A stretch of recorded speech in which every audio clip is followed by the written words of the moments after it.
He stopped at the traffic lights and looked up at the sky, one foot on the pedal and the other on the road, while he waited for them to change. It was dull and grey, just like the streets around him. It wasn't so long ago he'd wished he was up there, roaring around in a Spitfire, but the past year had taught him there was a world of difference between what you'd like to be and what you actually were. With this job, when his time came round for being called up, they'd probably put him straight into the army as a regimental cook. Not quite the same as a dashing young fighter pilot, but what could you do about that? Besides, glamour wasn't everything. Just yesterday he'd heard about a young Spitfire pilot who'd joined the RAF at 18 a couple of weeks before the war started.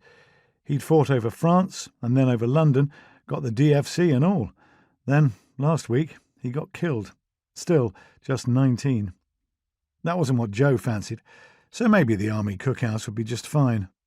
At least he might come through the war alive. In any case, by the time he was old enough to be called up, the war would most likely be over. He might miss the whole thing and still be here working for old man Harris. Harris, Mr. Harris to his face, of course, had a butcher's shop in Lamb's Conduit Street, and Joe was his delivery boy. Probably everyone in Bloomsbury knew who he worked for, because the space under the crossbar on his bike was filled by a big metal nameplate with N. Harris & Co. High-Class Family Butchers painted on it, together with the shop's address and phone number. The lights turned to red and amber and then to green, and he stood on the pedals to get the bike going again.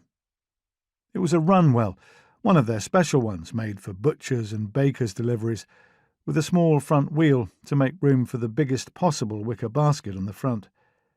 It was the kind of thing Harris would probably call sturdy. But to Joe, it just meant hard graft.